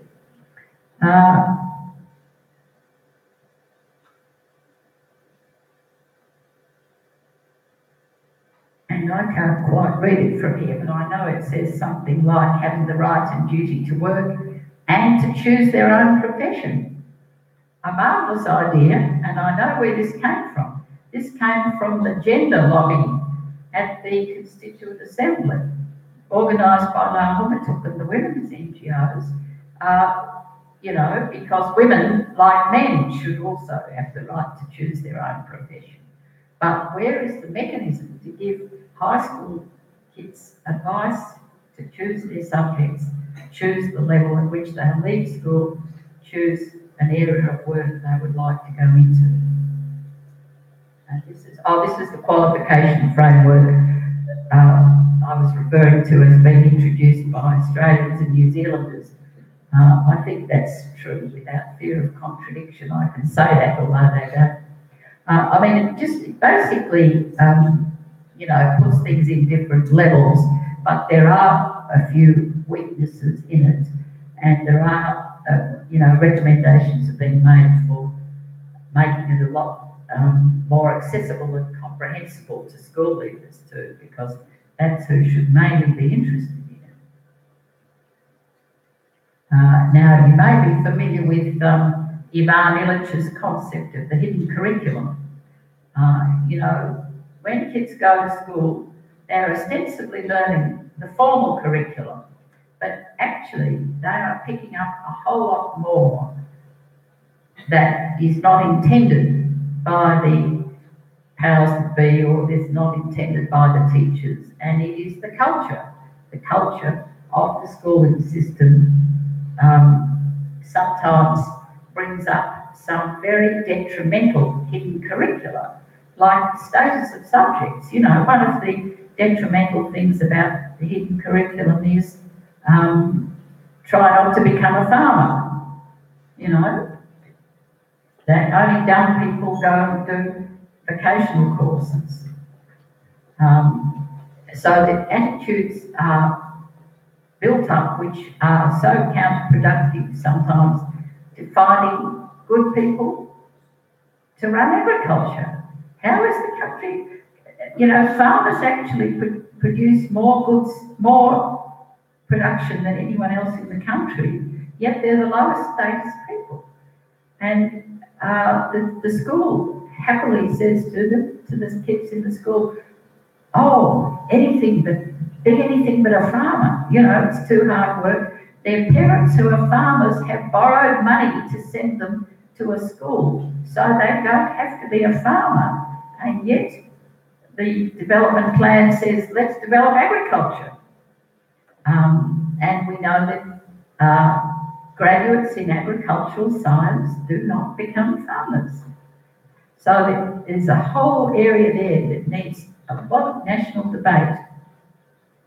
Fortunately, Ego Lemos has introduced into primary schools permaculture. I think the coming of permaculture through the Ministry of Education is extremely interesting, because the Ministry of Agriculture doesn't want to know about it because they're into industrial farming. But here we have the Ministry of Education teaching everybody how to grow their own food and vegetables as they go up to school, and then how to cook cuisine, how to cook a nutritious meal from year 4. So that there are some very interesting things going on in education. Now, and then of course we have I thought I'd better put this in since we're in Brazil, but this, I think, hang on. Yeah, this is the first, these are the wrong way around. We had the Sustainable Development Goals. Timor played a key role. Okay, but I think people know about that. And Timor, along with Brazil, is one of the key countries. But, you know, sadly, neither of those two leaders are still there. But there are 8 countries whose job is to promote the Sustainable Development Goals. What I want to say about the education goal is the education goal is valuable for achieving all of the other goals. And if Timor-Leste, when it's having its debate on education for what, could put the skills needed to achieve all the other goals into the curriculum somewhere at high school, primary school, high school or university, that would be a great way forward, I think. I'll stop.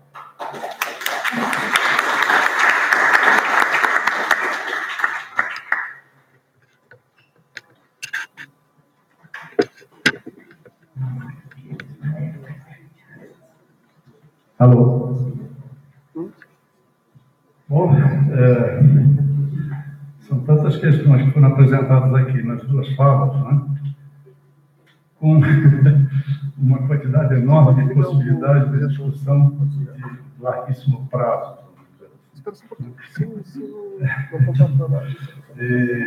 Mas, obviamente, eu teria algumas anotações, mas eu acho que antes seria interessante, seria conveniente abrir para questões de vocês, depois, eventualmente, a gente pode fazer algum comentário, já pelo avançado, inclusive, da hora, né?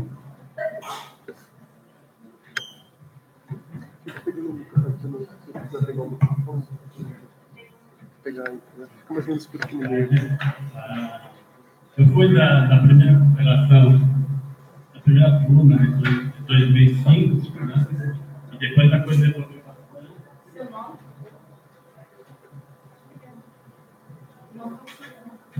Meu nome é Edson, São Paulo, conversando. E depois evoluiu bastante, o edital, você trabalhando muito, mas agora eu sei que o programa está paralisado, e já há alguns anos não é lançado novos editais. E eu gostaria que a senhora, né, essa posição sobre o que significa, né, a descontinuidade do programa, que era a longo prazo, né? Não era uma coisa para se resolver em uma ou duas turmas. Fazer perguntas e respostas depois de bloco. My question is a minor detail on Alan's talk. You seem to support the idea that early education in different languages is not advisable. Did I understand it correctly? Now, say that again. That learning a second or third language early on in the life of a child is not desirable. It depends on when they learn to read. The point is that if you learn to read in a language you don't already speak, more than half the class will fail. The bright kids and the ones with educated parents and books in the home will survive any system. But people confuse learning to read with learning another language. They're two separate things. Learning to read is an act of recognition. You already know how to speak. You learn to recognise letters on a page.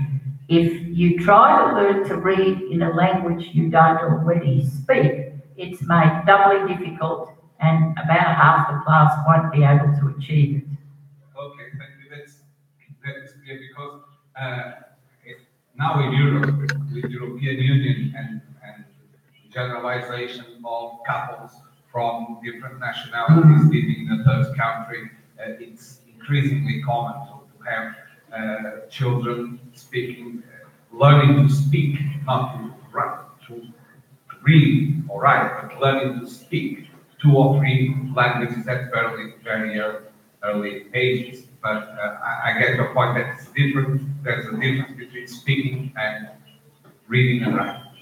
Yes, and it can be done, but you need solid cooperation from the parents. I think it depends on whether the parents have books in the home and read books to their kids too. Thank you, Al. Acho que eu vou responder então a questão dele e aí depois. Como é que é seu nome? Edson. Então você foi em 2005? Então, a gente fez um esforço muito grande para em 2014 a 2016 para que o novo convênio fosse assinado, né? Mas os timorenses queriam 100 professores, eles queriam dobrar o número de professores, né? E a gente estava com uma maturidade muito interessante, acho que para continuar, né? Mas essas idas e vindas, né, da burocracia, dos documentos, o documento foi engavetado aqui depois que a Dilma caiu, que a Dilma sofreu o golpe, né? E aí a gente não tem mais perspectiva, aí não tem mais dinheiro, né? Nós estamos num limbo, né? Como é que se fala no Brasil? Eu acho que a gente, hoje conversando com algumas pessoas da CAPES, que a gente ouve que não há prioridade para cooperações sul-sul, só para as norte-sul, né? Sul-norte. Então sem Portugal. Excluindo Portugal. Sim. O meu nome é Marcelo Nunes, sou tradutor e intérprete em Timor-Leste e trabalho como formador do técnico jurídico no Centro de Formação Jurídica, contratado pelo UNDP, programa de período. E gostava de dizer uma pergunta à senhora Helen sobre o currículo.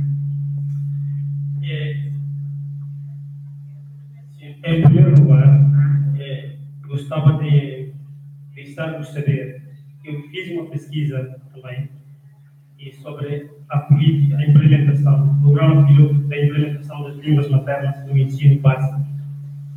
O que é que eu fiz? Perspectiva legal, Centro de Formação Jurídica, ponto de vista jurídico, Parlamento Nacional, órgão fiscalizador, Comissão Ética, do assunto de Educação e Saúde, e INL, Instituto Nacional Linguístico, responsável pela produção das línguas, o desenvolvimento das línguas nacionais. E Ministério da Educação, o próprio Ministério da Educação, sobre órgão responsável da implementação do programa piloto. A conclusão, o resultado que tirei é que não é efetivo este programa, esta política. Por isso que eu tenho uma dúvida que a senhora Ellen pode dizer que é um programa inovador, é um currículo, um político inovador. Eu tenho dúvida nessa questão. E gostava de pedir a sua explicação mais um pouco aprofundada acerca da sua perspectiva enquanto pesquisadora e expectativa, porque eu acho que a política em Timor-Leste da educação, sobretudo o currículo, tem sido polêmico e muito polêmico e divergente, zero divergente. Eu acho que devia colocar isso como um consenso nacional, independentemente da política do partido. Independentemente. E porque consta na Constituição e a Lei de Base da Educação, a Lei de Base de 2004, é que a lei o ensino, a língua de ensino é português e técnico. O próprio técnico nós não estamos a desenvolver isso. O técnico não tem sido bem desenvolvido. Na sua ortografia, sua parte da ortografia também não definimos isso. Queria divergência. A IET tem a sua versão. O Parlamento Nacional tem a sua versão. A Igreja Católica e a INL. Pronto, a INL legal, tem a base legal. Portanto, nós, eu traduzo documentos, tenho traduzido documentos e cumprindo a INL, a versão da INL.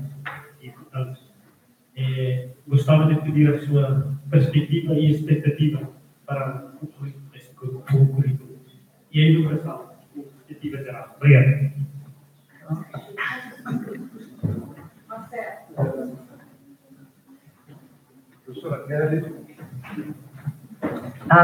Yes, that is a very interesting question. I have observed that when you're speaking about 2015 curriculum that came in with Vice Minister Dulcie, and she did experience some, what she thought was criticism from Benjamin Corder-Real of the INL in the Parliament, I think, or in one of the conferences. But look, the political parties, it is quite odd because when she was still the Vice Minister, after Lasama died, look, things happened, things changed after Lasama died, you know, because he was the Minister for Education and he went along with the curriculum. And then when he died, his party insisted that he be replaced by another PD person, and he was replaced by Antonio de Conceição. And unfortunately, Antonio de Conceição proceeded to undermine the curriculum while they were both in the same government, which she found and a lot of people found quite, they were in different parties. She's a CNRT member and he's a PD. But these views are not held by the party as a whole. I mean, you know, and I think part of the problem is the parties haven't had a proper debate. Fredland hasn't had a proper debate about education, I don't think. In fact, they put PD people and independents into the education ministry. In fact, Murray once made a speech saying, I think we're going to appoint an independent as education minister almost because they didn't have a policy, I think. I don't know, other people here might have more ideas on this than me.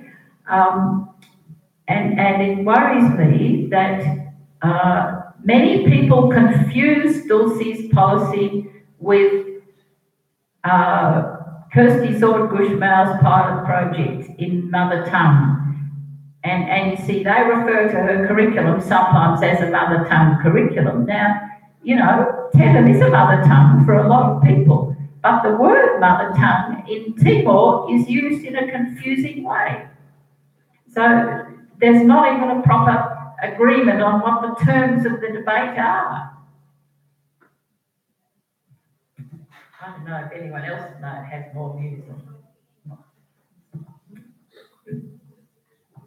Eu tenho uma pergunta para a Suzane. Suzane, eu lembro de ter visto no caderno de resumos, quando a gente estava organizando a conferência e tal, um paper, que eu não lembro se era proposto com você, o Alessandro, ou se era só o Alessandro, mas enfim, você trouxe aqui uma reflexão sobre, quer dizer, uma demonstração de narrativas coloniais produzidas em Portugal, que são difundidas aí em Timor através dos livros didáticos.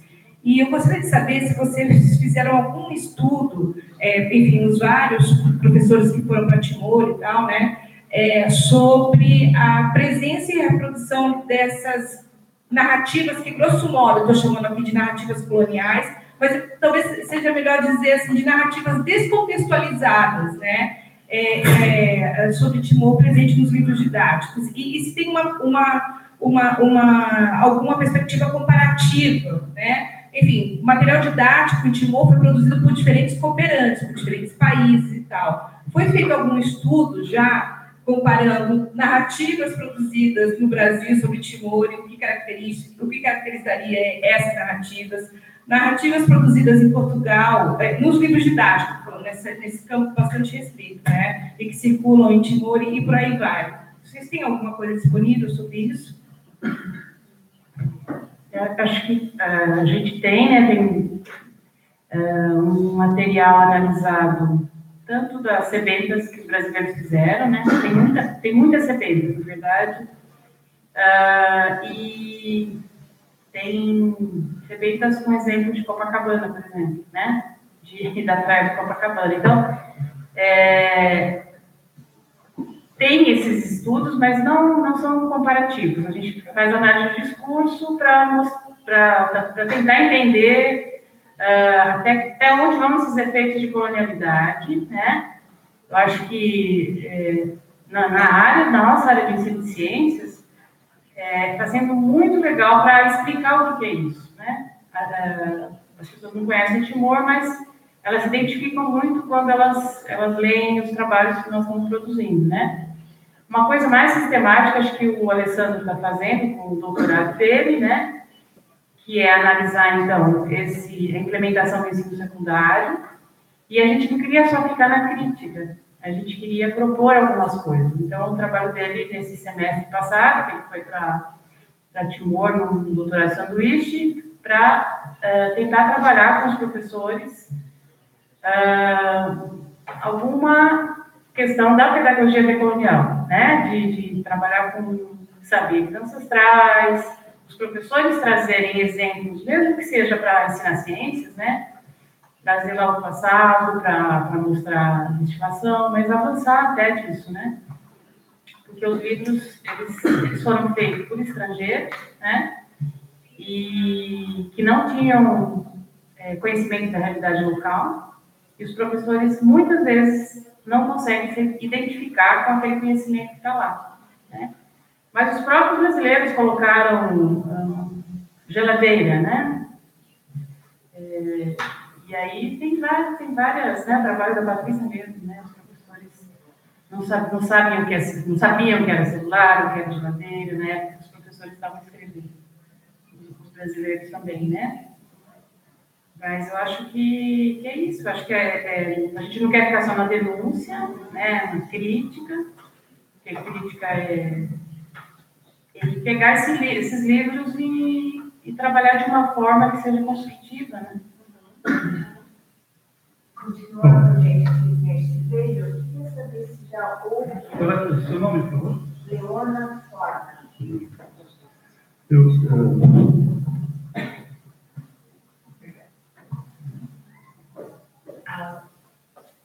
Não sou da área de educação, necessariamente, mas eu queria saber se, ouvindo vocês falarem sobre educação, são 16 anos que o Brasil está contribuindo, desde 2002, é isso?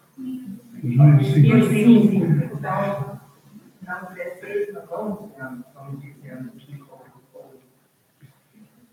quais são os resultados timorenses? Não brasileiros, não para brasileiros, não aquilo que vocês ou nós aprendemos, e sim o que os timorenses, qual foi o benefício dos docentes timorenses da presença de vocês lá? Algo concreto. E, de outra forma, eu estava pensando, teria sido maravilhoso ter um mapa de Timor aqui na parede, com pontos onde esses professores foram fazer pesquisa, com que áreas que foram afetadas, se todo mundo foi sempre para dele, ou foram, eu tenho certeza que alguns foram para outros lugares. O que se aprendeu vendo de baixo para cima e não de cima para baixo sobre o que está acontecendo na educação em Timor?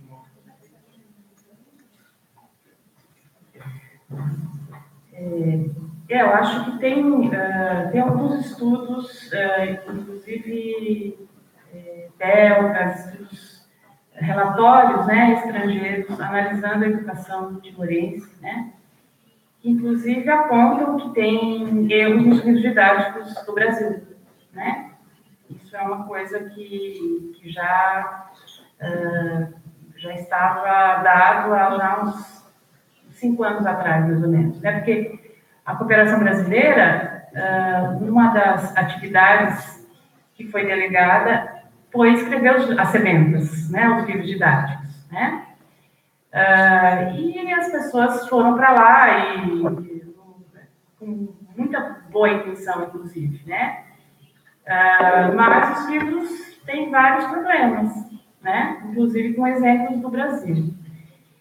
E, então, tem alguns relatórios estrangeiros que apontam, o Banco Mundial, que apontam que esses livros têm problemas. E agora, o que a gente vê? Com a nova implantação do novo currículo, esses problemas continuaram, né? O impacto da cooperação dentro do Timor, né? Eu acho que eu vi alguns relatórios, né, feitos pelos timorenses, que os professores, que foi questionado, né, professores de todo o Timor, o que eles pensavam, o que eles achavam. Então tem muito material, né, de quem são os professores brasileiros, de como que eles são muito queridos lá no Timor, até hoje, né? Eles são muito respeitados, porque, não sei se é porque a gente tem os mesmos problemas, né? A gente tem muitos problemas parecidos, né? Dependendo da região. O Brasil tem muitos problemas parecidos com o Timor. Então, eu acho que os professores que foram para lá, mesmo no início, eles tinham uma versatilidade para lidar com esses problemas, né? Que, apesar de todos os problemas também que advindos disso, né? Por exemplo, dos timorenses não saberem falar, então, a língua portuguesa, né? Mas eu acho que o Brasil deveria fazer um estudo, né, sobre esse impacto. Isso não foi feito. A gente faz pesquisas qualitativas sobre isso, mas a gente não faz pesquisa de grande porte, porque precisaria de muito dinheiro para estar levantando essas informações, né? Eu acho que precisaria de muitos recursos para ir nos sucos, para ir nas aldeias, para a gente ver isso. Das informações que eu tenho de antes de 2009, quando a gente assumiu, né? A gente assumiu e a CAPES e o Ministério das Relações Exteriores disse: os professores brasileiros não podem mais ir para outros lugares. Por quê? Porque nós tivemos que não fosse Dili, desculpa, que não fosse a capital, né?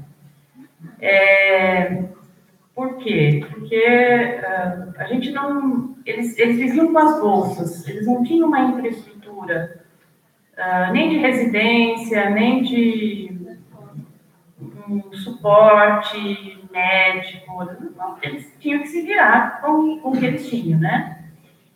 E muitos que foram, no início foram, inclusive para a Ilha de Atauro e outras aldeias mais afastadas, alguns ficaram doentes, né? Alguns correram risco de morte. É isso que a gente ouvia dos relatos anteriores, do início, né? E aí, como também acabou o bacharelato emergencial, que era quando a gente assumiu, né? Foi, então, fechado um novo convênio que seria apenas em Dili, principalmente na universidade. Até porque o perfil dos professores também mudou, né? O fato de eles terem mestrado, doutorado, né? E os quadros da universidade não serem tão, muitas vezes, eles tinham mais títulos do que os professores timorenses. Então, acho que isso também ajudou a gente a ficar na universidade, né? Não sei se vocês quiserem, se algum cooperante quiser falar, acho que... Com licença, deixa eu fazer só uma intervenção aqui, porque nós já estouramos bastante, em 20 minutos o tempo, e temos outras atividades. Uma delas, aliás, é o coquetel. Eu ia sugerir que a conversa continue e se desdobre em torno de um bom copo de espumante e ali fora e tal, certamente será muito agradável e poderemos continuar. Daniel, bom, a intervenção que eu ia fazer no instante, mas aquela que começou a falar lá. A Dóia aqui que disse que ia fazer um comentário muito breve. Então, eu depois gostaria de fazer um fechamentozinho rápido na coisa. Ok.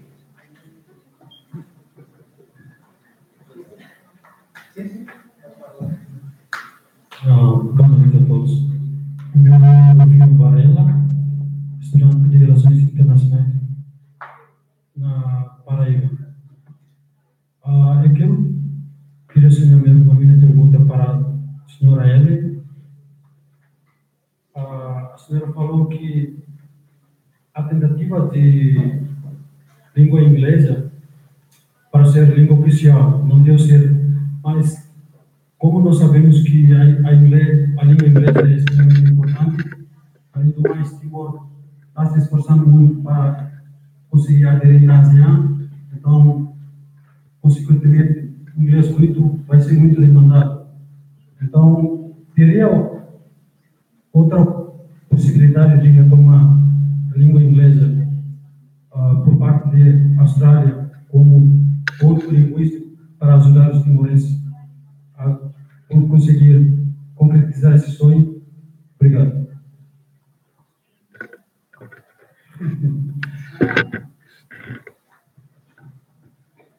Right. English doesn't need to be an official language for it to be taught properly and well and understood. I think the history, unfortunately, better be careful what I say here, because there is an unfortunate history of relations between Timor and Australia over the teaching of English. And it does go back to the Howard government's, I think, missteps on this, as well as on the Timor Sea oil and gas, which we now know they spied on Timor. But there's a big court case going on in Australia now about spying. This is not about English, but the same government was also trying to persuade the Constituent Assembly members to make English an official language, and Australia withdrew from the education sector when the language, when Portuguese and Tetum were made official languages, and English was only made a working language. So there is some, but there has been a project in the English department. But you see, again, the Timorese government, this is a hypothesis I have. I don't know how true this is. Pity Sarah Nina's not here. I believe Shalana Gushmau didn't want English to get ahead of Portuguese. The older generation of Timorese in all parties were very pro-Portuguese, many of them good speakers. Shalana's an accomplished poet and loves the Portuguese language. Wasn't such a good English speaker. So Mari was a bit different because he is a good, he's always used English. And in fact, Mari, because he lived in Mozambique, he wanted Timor-Leste to join the Commonwealth because Mozambique's a Commonwealth member. And one of the things they had to do is to put more English into their their curriculum. But in reality, English is already regarded as the first foreign language in the Timorese education system, and it's introduced at year 7. And if students had a good English teacher and were studying English well, like if they had a good Portuguese teacher too, they should be able to reach a good level of both English and Portuguese by the end of high school. And if they were doing enough units of English and Portuguese at UNTL, which they're not, they're only doing 2 units, they used to do 6, they would be able to reach a level of being able to do postgraduate work in an English-speaking country or a Portuguese-speaking country when they graduate. And this is partly an internal UNTL problem, I know, because the current rector, he had planned to establish a language centre. Now, in the state of Victoria, in Australia, we have a thing called the Victorian College of Languages, and they teach all languages. It's a public institution run by the Ministry of Education. High school students can study it, or adults, and it's affordable. What's happened in Timor is, unfortunately, the commodification of English, where you've got an organisation called Lely, which is charging a high amount of money. And sadly, I'm sorry to say, UNTL is actually paying that money to send some of its academics to do courses there, when it should be the other way around. The university should be a centre of excellence in the teaching of languages as second and third languages. And if there was such a system, I'm sure the Australian government would support it. But I think a lot of the initiative's got to come from the Timorese.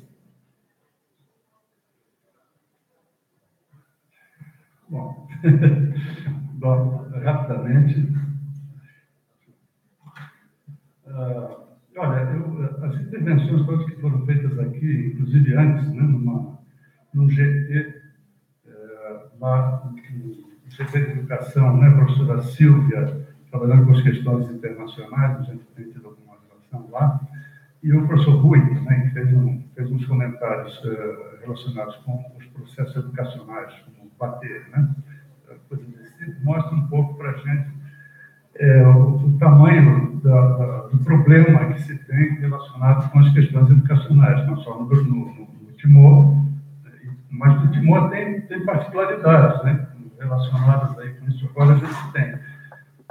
Eu listei aqui alguns temas, vamos dizer assim, que seriam ótimos para dar continuidade disso, obviamente não ficarem abertos, mas estão lá. Quer dizer, dessas falas, da professora Suzane, da professora Evelyn, né? E também dessas outras falas que eu ouvi aqui,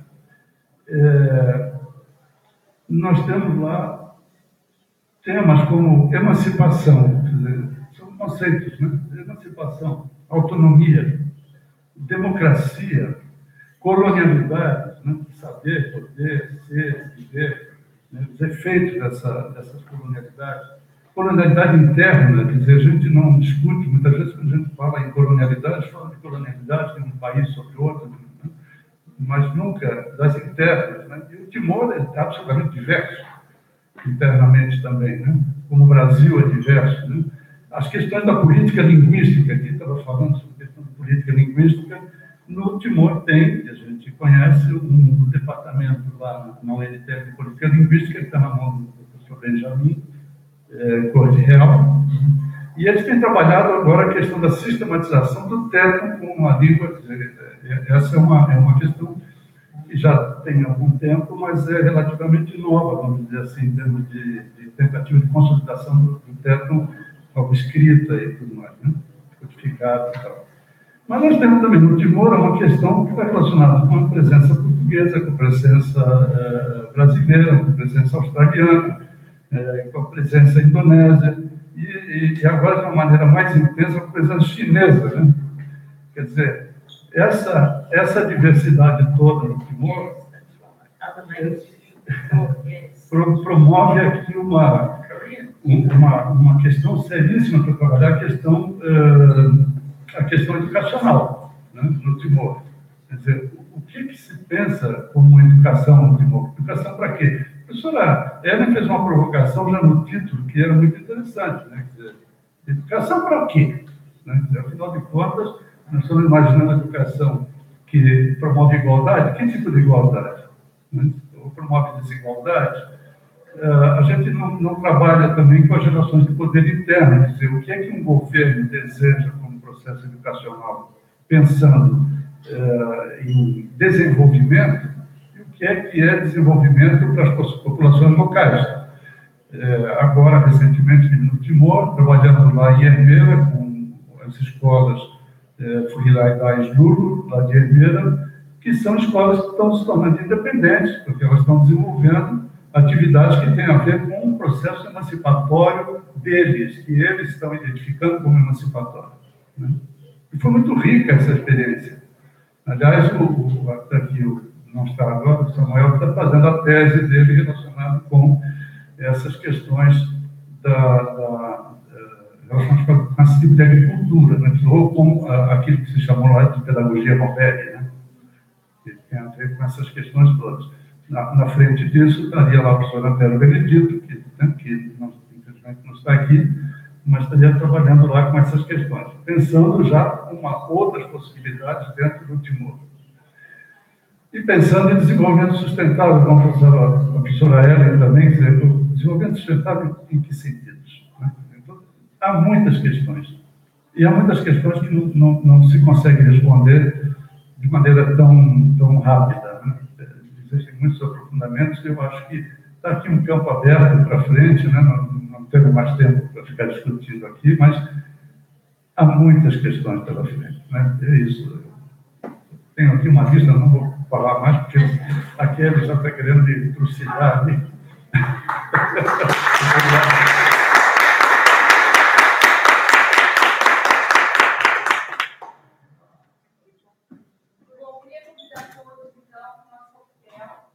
Nós vamos ter um lançamento de alguns livros aqui, outros que já foram publicados no Timor, também de plataformas disponíveis.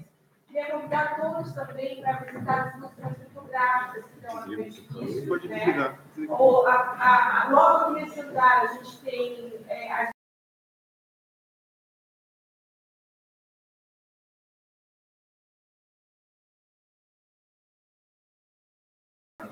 que já deixa engatado já, né? Always, always,